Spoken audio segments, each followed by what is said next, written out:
안녕하세요, 김댁입니다. 오늘은 모든 팬들에게 판매하기 위해, 모든 팬들을 위해 탄생한 스마트폰 갤럭시 S20 팬 에디션을 구입하기 전에 알아둬야 할 사항과 실제 사용해본 소감을 간단히 소개해드리겠습니다. 플래그십 모델인 노트 20에도 없는 120Hz 고주사율을 지원해서 이번 갤럭시 S20 팬 에디션이 무조건 좋다고만 생각할 수 있는데, 사실 그 이면에는 원가 절감을 위해 선택한 아쉬운 부분들이 있습니다. 먼저 공식 홈페이지에서 상세 스펙을 보면 가상 근접 센싱이라는 표기를 확인할 수 있습니다. 근접 센서보다 반응이 느리고 오작동도 있다고 해서 테스트해보니 종종 통화하려고 귀에 갖다 대도 화면이 꺼지지 않는 현상이 발생하긴 합니다. 사용자에 따라 통화하는 자세에 따라 다를 수 있지만 근접 센서를 탑재한 모델보다는 반응 속도도 느리고 오작동이 발생하더라고요.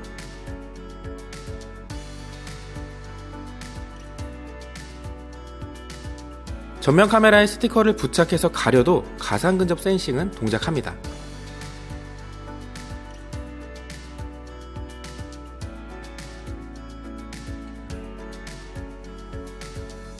두 번째는 진동입니다. 진동이 저렴한 느낌이 든다는 말들이 있어서 이 부분도 확인해보니 키보드를 타이핑할 때 진동이 약해서 쫀득하게 손에 붙는 느낌이 많이 떨어졌습니다. 설정에서 터치 입력 진동 세기를 최대로 하고 다시 타이핑해보니까 설정값을 만지지 않은 플래그십 모델들과 비슷한 수준의 진동으로 적당한 손맛을 느낄 수 있었습니다.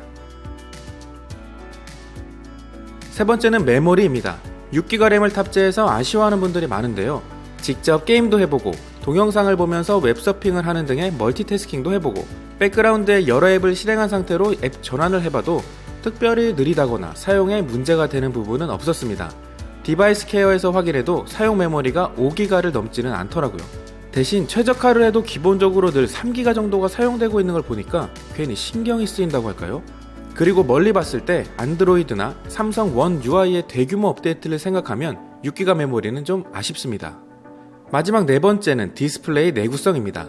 올해 상반기에 출시한 갤럭시 S20에는 고릴라 글래스 6를 적용했는데 S20 팬 에디션에는 6-7년 전에 등장한 고릴라 글래스 3를 사용했습니다. 물론 대부분 강화 유리를 부착하고 사용하니 특별히 문제 삼을 부분이 아니라고 생각할 수도 있으나 잘 알아보지 않으면 모르고 구입할 수 있는 이런 부분들이 있다는 사실이 과연 팬들이 원하는 것을 담았다고만 할 수 있을까요? 앞에서 살펴본 4가지 항목이 큰 문제가 되지 않는 분들이라면 갤럭시 S20 팬 에디션은 좋은 선택이 될 것입니다. 플랫 디스플레이 탑재로 엣지 디스플레이에서 불편하게 느껴졌던 터치 오작동을 경험하지 않아도 되고 전면 카메라의 렌즈 크기가 작아서 시원시원한 화면을 볼 수 있거든요. 게다가 광학식 지문인식 기능은 생각보다 인식률이 좋습니다. 지문 등록이 3개밖에 안 돼서 굳이 이런 부분에서까지 끝나누기를 해야 했나 싶은 마음도 들지만 인식률은 만족스럽네요.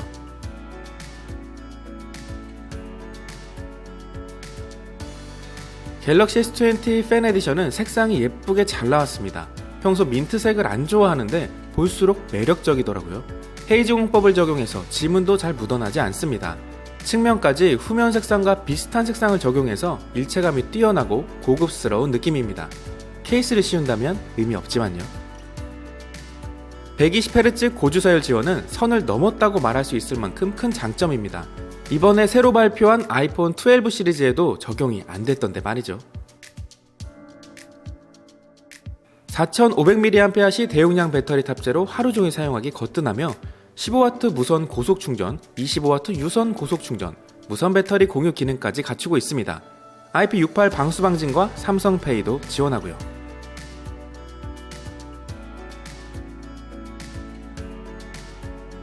전면에는 무려 3200만화소 카메라가 탑재되었습니다. 라이브 포커스 기능도 사용할 수 있어서 셀카를 즐겨 찍는 분들께 유용할 것 같습니다. 전면 카메라로 동영상 촬영 시에는 4K 60프레임까지 지원하는데 4K 해상도에서는 손떨방을 지원하지 않습니다. 하이퍼랩스와 슬로우 모션, 라이브 포커스 동영상 촬영도 가능합니다. 후면에는 1200만화소 초광각, 1200만화소 광각, 800만화소 망원 카메라가 탑재되었습니다. 기본적으로 밝은 환경에서는 선명한 사진을 찍을 수 있고 야간 모드를 활용하면 밤에도 화사하고 생생한 사진을 얻을 수 있습니다.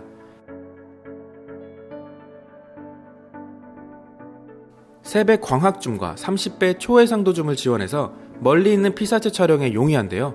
OIS가 적용되었음에도 불구하고 고배율에서는 미세한 떨림이 그대로 드러나기 때문에 최대한 숨을 죽이고 움직임을 멈춘 상태로 촬영해야 합니다.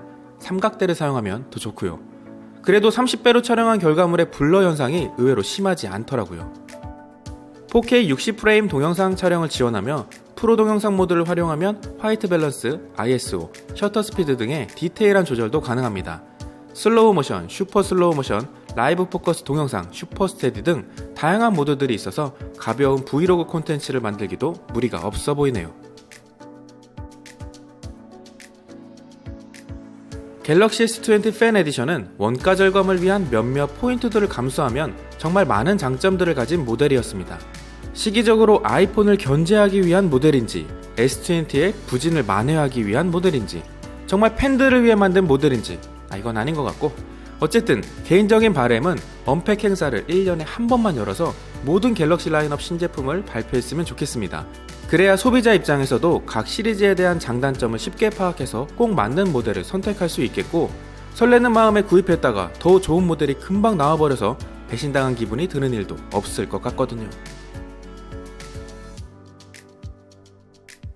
오늘 준비한 영상은 여기까지입니다. 시청해주셔서 감사합니다. 모두 행복하세요.